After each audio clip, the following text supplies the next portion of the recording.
Kozak here with Kozak Outdoors, and today we're going to do something a little bit different. We're going to review the Old Town Predator PDL.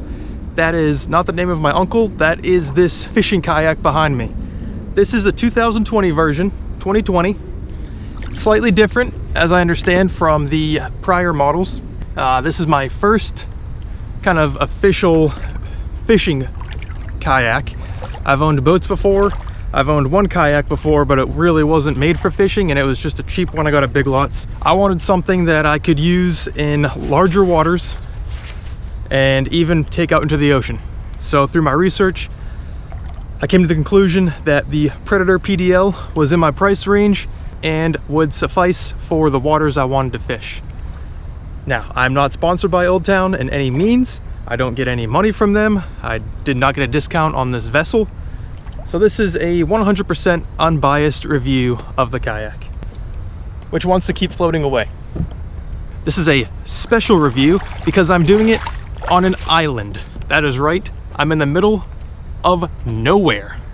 Well, I'm somewhere, but I'm doing a review on an island, which I don't know if anybody has ever done before. Anyways, if you don't feel like watching this whole video, what I'm gonna tell you is this kayak is great for the price and not great if you're fishing waters that have a lot of vegetation. If you're fishing a lot of open water, go ahead and grab yourself an Old Town PDL. If you're fishing waters that have a lot of vegetation, you may want to look elsewhere. And we'll get into that. Today I'm fishing a river that does not have a whole lot of vegetation, but there is some dead grass floating around. Right off the bat, you can see I've already got some grass tangled up inside of the rudder. This doesn't happen very often, but it can happen. That's not the biggest issue when it comes to vegetation. The biggest issue when it comes to vegetation is the propeller drive. Just like your standard trolling motor that you might have on your bass boat, the propeller drive is going to tangle up like taking a fork and going into some spaghetti. As if this was a spaghetti, it's just gonna tangle up in there and you're gonna end up with a big mess.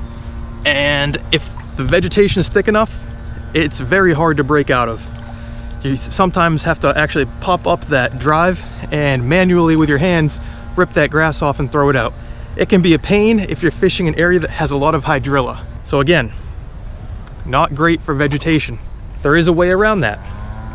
What I like to do is stay on the edges of the vegetation, fish those, and then if I want to go in and get up in that veggie, I'm just going to do this. I'm just going to lift up the pedal drive and just use the paddle and just paddle it like a standard kayak. I've never had anything come up through the opening, just a little bit of water here and there. So you may want to think twice if you don't have boots on and the water's cold. But if you're fishing during the winter, you're gonna want to be bundled up anyways, and you're gonna want to be wearing waterproof boots. So that really shouldn't be an issue. Just know that it is very annoying trying to fish this kayak in the middle of heavy vegetation. So let's start at the back. What I do and what I don't like. The turning radius on this kayak is pretty decent. I would rate it like a 6 or a 7 out of 10. It's not amazing, but for it being I think it's a 12 or 13 foot kayak, it's pretty decent. And it's turned by 2 metal wires here, and then the rudder is lifted by 2 ropes. Well, it's 1 rope, it's connected on a pulley system. That pulley system, however, if you get into some thick vegetation or you bump it up against a stump, it kind of needs a reset sometimes, and it will keep skipping as you're trying to use the lever to lift up the rudder. That's an issue I wish they would fix, because I can't always get out of my kayak to fix that rudder. And if you can't get out, then you're gonna have to beach the kayak at the launch, scraping the bottom of the rudder and possibly damaging it further. So Old Town, if you're listening, let's work on the old lifting of the rudder system. The rudder does act as a handle, however. When it is in this position, you can actually lift the entire kayak up when the rudder is strapped down with this elastic band. Make sure you undo that elastic band or I guess it's like a bungee, make sure you undo that bungee whenever you launch your boat. Because just today, I launched it without doing that, and as I'm trying to deploy my rudder, I'm wondering what's going on now. It's my own fault. It's like forgetting to put the plug into your full-size boat. Just classic Kozak. Plenty of storage back here in the compartment. I had a portage my boat today from the parking lot, so I've got the wheels back here. The rest of that is up front. Plenty of space back here to fit a milk crate. There's a little bit extra space, so what I do is I put a tackle box on each side, and that just helps kind of secure that in place because I attached a camera on there and I want that to be as sturdy as possible and to stay centered. Some wood in my boat. Working up towards the middle of the boat. The chair. This chair is very comfy. From what I understand, it's much comfier than the chair that comes with the topwater kayak, which is like the one level down or one size down. For a big, muscly man like myself, it still can affect my back if I'm out on the water for 5, 6, or 7 hours at a time. I do find that I do need to stand up and kind of stretch it out because it will still affect my lower back. But overall, I would give that chair a 7.5 to 8 out of 10. It's at a great height. You cannot adjust the height of the chair, but you can adjust how far it's leaning back and forward and how forward or back the actual chair itself is from the pedal drive.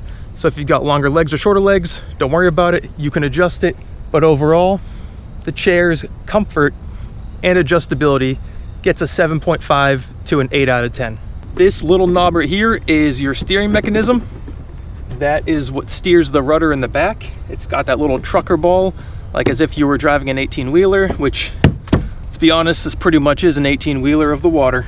The one thing I don't like about this little ball is when I go to lift the kayak up, it tends to get caught on my clothing, whether it's getting caught in a pocket of mine or on my shirt, and I end up getting into a sort of Siamese twin connected at the hip type situation where I cannot remove myself from the kayak while trying to place it in the back of my truck.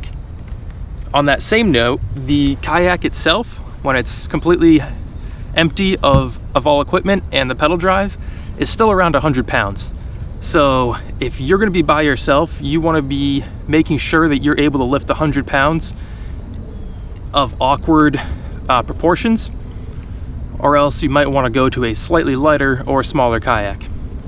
The pedal drive adds another 20 pounds, but you're usually not lifting the kayak with the pedal drive in there unless you're kind of dragging it up on the shore, which at that point you're not lifting the full amount of weight anyways.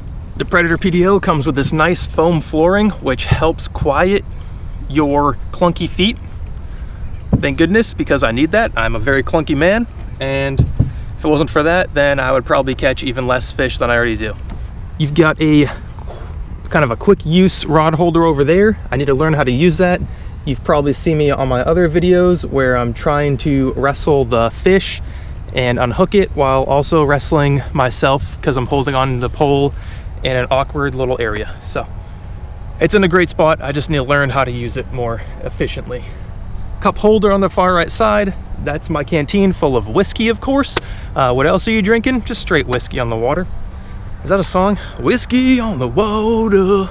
Over next to the cup holder is a black lever. That is to deploy the rudder system. Pull it back and the rudder will deploy. Push it forward, and if the rudder's not covered in hydrilla, it will fold up nicely onto the back of the kayak. You've got a nice clamp here to keep the oar from floating away, and if you need quick access to it, you place it up on here, and that's your quick access strap right there. I guess you could also put a fishing rod there if you needed to retie and it was wavy or windy. You could also strap your fishing rod there while you worked on the other end of the line.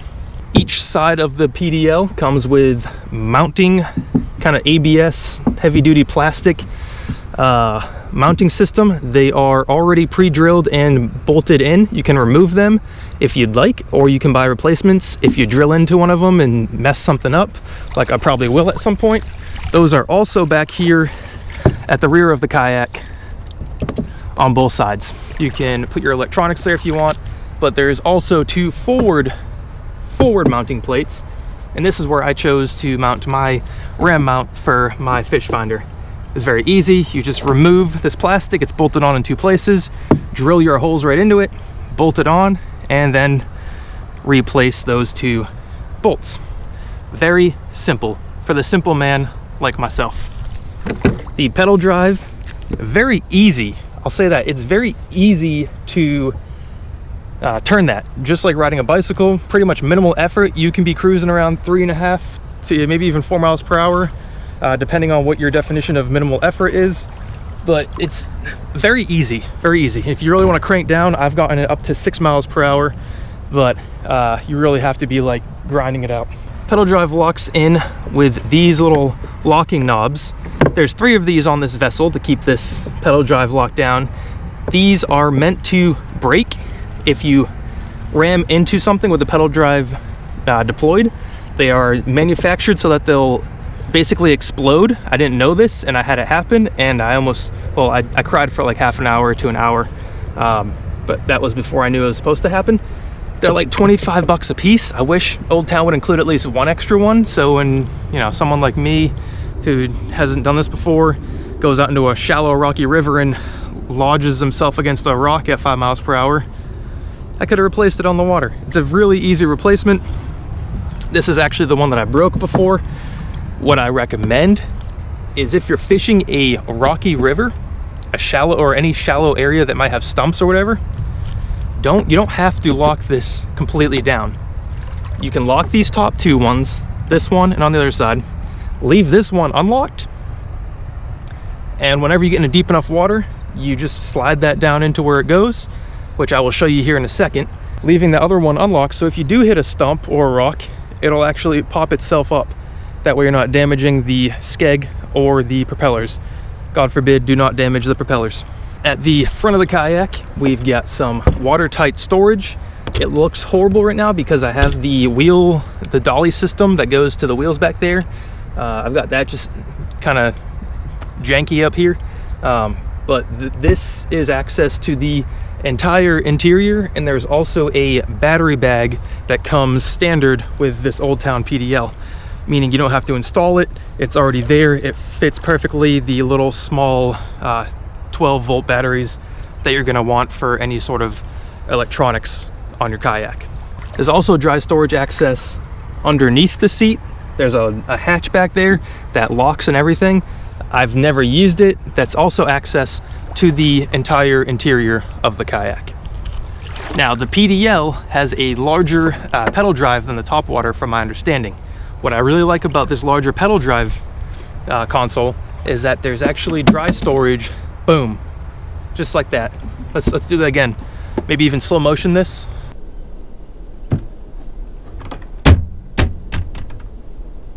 So cool. In there, I've got things like my phone, which I will probably still drop in the water regardless of this awesome little hatch system, which I now cannot close with one hand. There we go. At the front of the kayak, you've got a molded in handle.